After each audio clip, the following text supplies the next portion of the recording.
جی ناظرین، بریک کے بعد ایک بار پھر آپ کو خوش آمدید کہتے ہیں. گفتگو کا آغاز کریں گے کہ کیا یہ جو بیانات ہیں یہ پاکستان کو کس جانب لے جائیں گے. گیلری سے پلے کرنے کی کوشش کی جا رہی ہے. اسی تنخواہ میں سب کام کرتے رہیں گے، ہوگا تو ہوگا کیا. اسٹوڈیوز میں ہمارے معزز مہمانوں نے ہمیں جوائن کیا. ہمارے ساتھ تشریف رکھتے ہیں شیخ رشید احمد صاحب، سربراہ ہیں عوامی مسلم لیگ کے.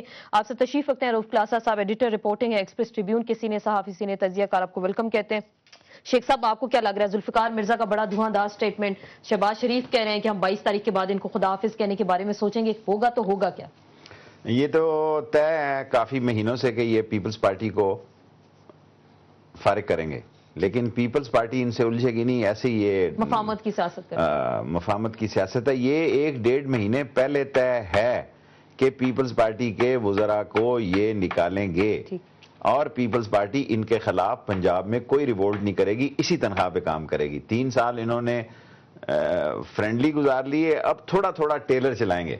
اور یہ جو کہنا ہے کہ ذوالفقار مرزا صاحب کا کہ کشمور سے آگے ان کا کوئی دفتر نہیں ہے، کراچی سے کشمور تک نون لیگ آگے ہی کوئی دیکھے نا. اگر ایم کیو ایم بھی ان کے مخالف ہوگی اور پیپلز پارٹی بھی ان کے مخالف ہوگی تو سندھ میں انہوں نے کیا کرنا ہے؟ سندھ میں دیکھیں نا، فنکشنل لیگ ان کے مخالف ہے، پیپلز پارٹی ان کے مخالف ہے، ایم کیو ایم ان کے مخالف ہے. چوتھی کون سی فورس ہے؟ کوئی اے این پی کی صوبائی نشست پر تو نہیں کسی نے اس نے پٹھان حلقے میں جا کے لگنا، کیونکہ آباد کار اور پنجابی سندھ کے حلقے میں کسی ایک کینڈیڈیٹ کو جتا ضرور سکتے ہیں.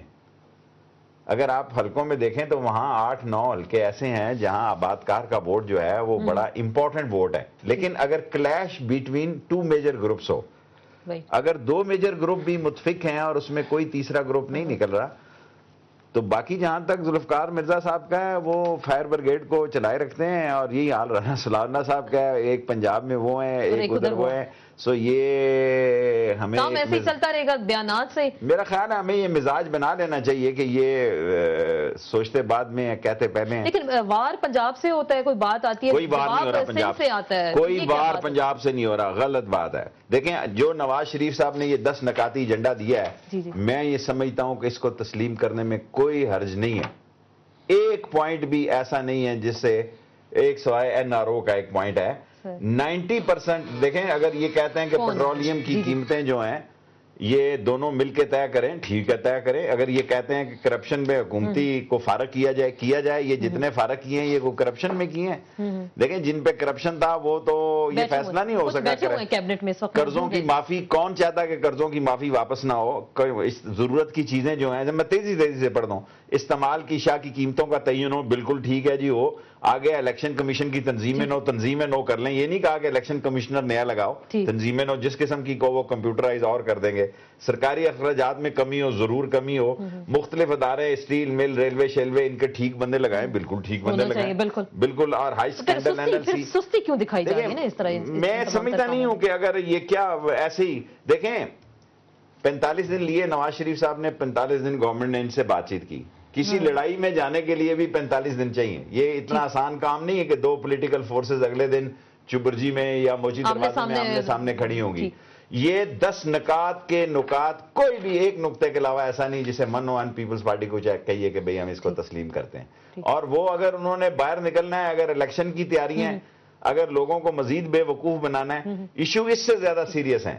لوگ پس گئے ہیں. دیکھیں لا قانونیت، ایک 19 نکاتی ایجنڈے دے دیے ہیں ملک وہ کیا نام، راجہ ریاض صاحب وہاں پہ پنجاب کے اندر. ایک کاف نے 9 رکنی دے دی ہیں. 9 صرف یہ ایجنڈے ہی دیں گے ملک، اور اس پہ ٹائم لگ جائے گا. کیوں کلاسا صاحب آپ کو لگ رہا ہے کیا اسی تمام تر تناظر میں اور یہی جو ایجنڈے اگر دے دیے گئے تو ٹائم جو 2 سال رہ گئے وہ بھی ایسے ہی گزر جائے گا؟ یہ حکومت کے لیے کوئی ٹف ٹائم آنے والا ہے؟ ٹف ٹائم یہاں سے کہاں سے آئے گا؟ اگر آپ یہ ٹانٹ ہم کرتے رہتے ہیں اور اس پہ باتیں بھی کرتے ہیں فیڈرل حکومت پہ کہ انہوں نے کوئی تیر نہیں مارے، جو کہ نہیں مارے، تو پنجاب میں کون سی دودھ کی نہریں آپ نے بہا دی؟ ابھی قومی اسمبلی میں فگرز آئے تھے، کوسچن آور میں یہ تھے، کیونکہ ہمارا میڈیا نہیں جا کے کور کرتا، کوسچن آور کو کرتا. سیریس جاب ہے نا، تھوڑی سی آپ کو محنت کرنی پڑتی ہے، تھوڑا سمجھنا پڑتا ہے، اور ہمارے صحافی دوست اس پہ محنت نہیں کرتے انکلوڈنگ می. تو ہم وہاں پہ جا کے بیٹھتے نہیں ہیں کہ وہاں سے گورننس کا پتہ چلتا ہے.